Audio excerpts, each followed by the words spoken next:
12 unit pemadam kebakaran berjibaku memadamkan aksi jago merah yang melalap permukiman warga dan belasan ruko di Biringkanaya, Makassar, Sulawesi Selatan. Dibantu petugas, warga swadaya berupaya memadamkan kobaran api yang sempat membesar akibat kencangnya tiupan angin. Rapatnya bangunan ruko dan material yang mudah terbakar membuat api cepat meluas. Tidak ada korban jiwa dalam insiden ini, namun kerugian ditaksir mencapai ratusan juta rupiah. Hingga sore tadi, petugas pemadam masih menyelidiki penyebab kebakaran. Di rumah langsung ke sini sudah besar api. Tidak ada orang-orang. Mama juga pergi, adik pergi, tidak ada orang-orang. Tidak ada orang-orang. Tidak ada orang. Berapa rumah ini yang terbakar, Pak? Ya 1, 2, 3. Rumahnya adik 1 di bawah, kakak 1 berarti 2, 3, 4 rumah. Sore ini akan kita datangkan Inavis untuk sementara akan melakukan pendinginan. Untuk penyebab utama kita belum ketahui, tapi kita duga masih hubungan arus pendek. Saat kejadian, sejumlah rumah sedang kosong lantaran ditinggal kerja penghuninya.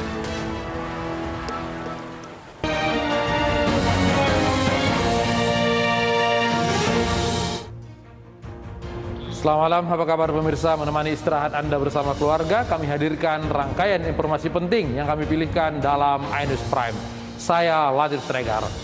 Kontak tembak antara kelompok nasional Papua Barat kontra TNI Polri pecah di distrik Maibrat.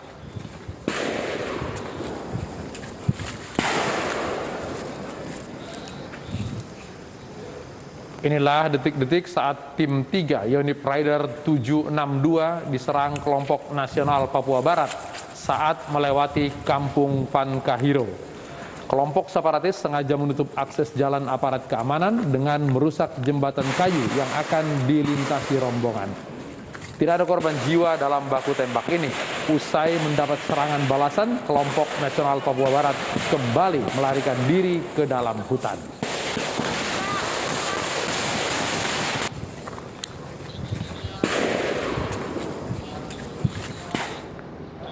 10 pelaku pengerusakan rumah ibadah Ahmadiyah di Sintang, Kalimantan Barat ditangkap. Akibat kejadian, 72 jamaah Ahmadiyah dan rumah ibadahnya kini dijaga polisi.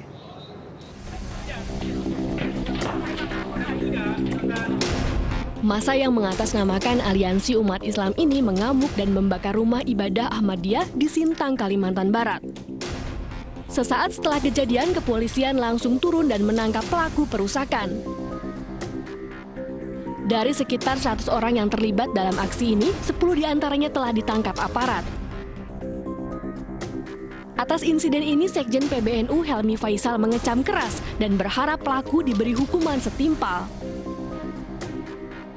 Meminta kepada aparat keamanan untuk mengusut dan sekaligus menindak tegas segala oknum-oknum yang melakukan pengrusakan dan selebihnya marilah kita hormati hukum dan perundang-undangan itu.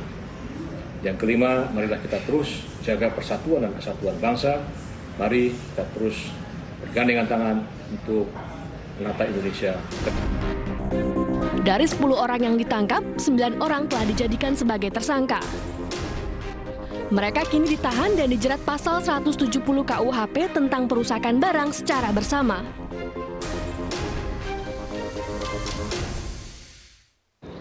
Belasan tenda pengungsi Afghanistan di kantor UNHCR Kebun Sirih, Jakarta Pusat akhirnya dibongkar Satpol PP. Para pencari suaka tersebut pasrah dan berharap segera dikirim ke negara ketiga.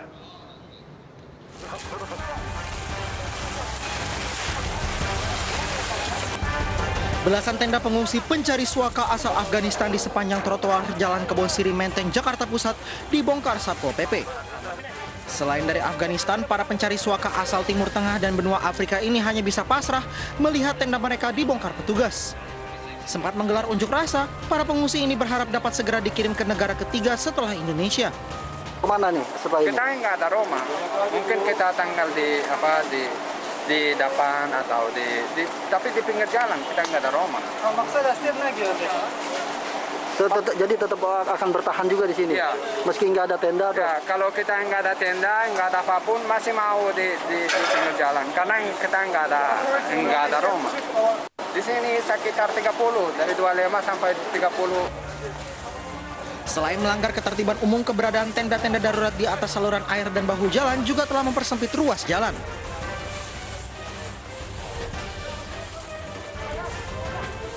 Pada hari ini kita mengadakan penertiban bangunan yang ada di atas saluran, ya, terkait dengan keluhan masyarakat di wilayah kita. Bagaimana cara wilayah kita bersih. Mengantisipasi bangunan tenda susulan, petugas Satpol PP akan bersiaga di sekitar kantor UNHCR Kebon Sirih. Kita ke Bandung, hati-hati bagi Anda yang gemar selfie alias bersuah foto. Seorang ibu di Kiara Condong tersambar kereta api usai asik berselfie di tengah rel.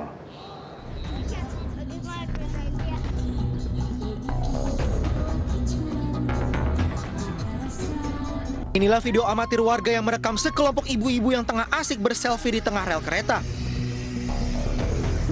Saat akan menyeberang, korban diduga tidak menyadari ada kereta akibat sedang memutar lagu melalui handphone. Akibatnya korban terserempet kereta dan meninggal dunia.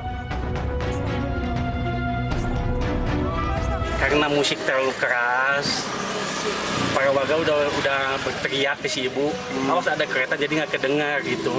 Pas dia mau nyebrang pulang, kereta udah dekat, akhirnya ya kena kereta itu, tapi tinggalnya nggak di tempat. Sedianya warga tidak mengabaikan keselamatan hanya lantaran swafoto bersama teman dan demi unggahan media sosial semata.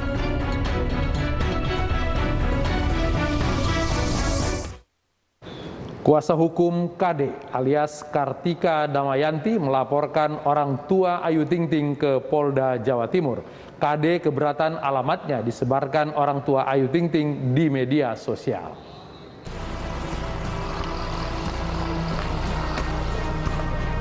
Empat kuasa hukum KD tiba di Polda Metro Jaya untuk melaporkan orang tua Ayu Ting Ting. Klien mereka keberatan karena ayah Ayu Ting Ting, Abdul Rozak, menyebarkan alamat rumah orang tua pelapor di Bojonegoro, Jawa Timur. Mereka membawa barang bukti foto-foto rumah orang tua KD di media sosial. Orang tua Ayu mendatangi rumah keluarga KD untuk mediasi pertikaian di media sosial. Yang dikhawatirkan takut ada pihak ketiga yang tidak menyukai dan tidak senang terhadap keluarga KD tersebut. Kalau semisalnya alamat tersebut disampaikan ke pihak luar, khawatir ada ancaman-ancaman atau tindakan-tindakan yang tidak diinginkan dari pihak keluarga KD. Selain dengan KD, pedangdut Ayu Ting Ting juga berseteru dengan netizen lain. Ayu pun diperiksa terkait laporannya kepada pemilik akun Instagram gundik_empang atas dugaan penghinaan terhadap keluarga. Ayu sempat diperiksa selama 12 jam dengan dicacar 15 pertanyaan.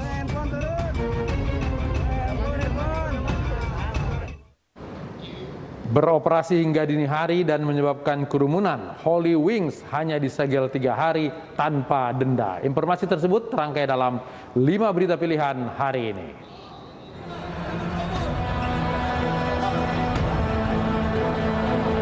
Sebuah tempat hiburan di Kemang, Jakarta Selatan disegel selama 3 hari setelah kedapatan melanggar protokol kesehatan di masa pemberlakuan PPKM level 3. Satpol PP Jakarta Selatan mengkaji kemungkinan adanya denda sebesar 50 juta rupiah kepada kafe. Pada hari Minggu kemarin, patroli gabungan yang dipimpin Polda Metro Jaya mendapatkan kafe ini beroperasional hingga pukul 1 dini hari tadi. Petugas menemukan banyak pelanggaran protokol kesehatan seperti berkerumun hingga pengunjung yang tidak menggunakan masker. Sebelum dibubarkan, pengunjung didata untuk keperluan tracing COVID-19.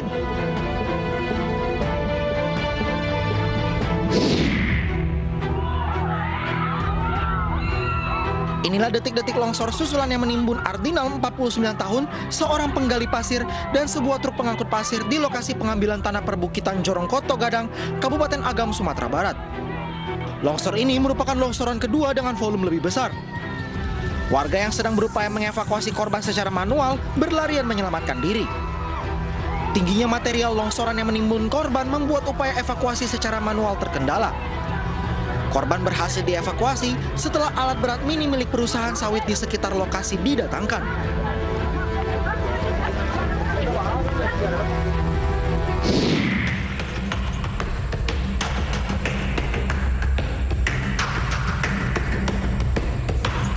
Hampir sepekan terakhir banjir melanda sejumlah kecamatan di Kabupaten Katingan, Kalimantan Tengah.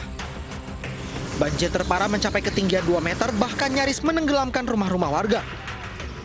Sebagian dari warga mengungsi ke rumah sanak keluarga, namun masih ada warga yang bertahan dengan mendirikan panggung di dalam rumah untuk bertahan sambil mengharapkan bantuan dari Pemda setempat. Pemerintah daerah Kabupaten Katingan belum memberikan bantuan berupa sembako maupun kebutuhan lainnya. Namun mereka telah menyiapkan dapur umum bagi seluruh warga korban banjir.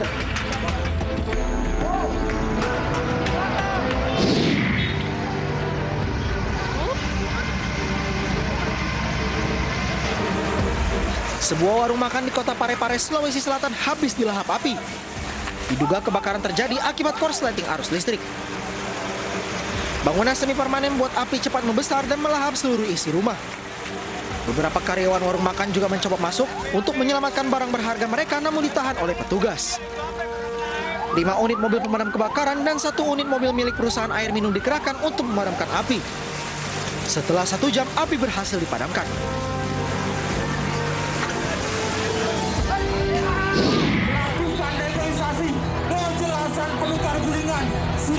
Ratusan warga dari 6 dusun di Desa Gunung Sari, Lombok Barat menggagalkan eksekusi kantor Desa Gunung Sari, Lombok Barat.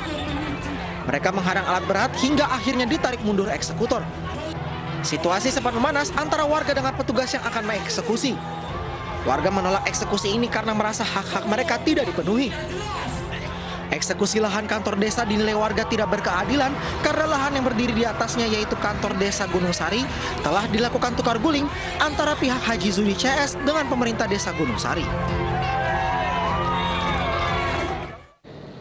Mengapa masih ada yang percaya dengan ilmu hitam dan rela menumbalkan anaknya sendiri? iNews Prime akan mengulasnya bersama Ustadz Ujaye dan psikolog Pera Ita Biliana. Tetap di iNews Prime.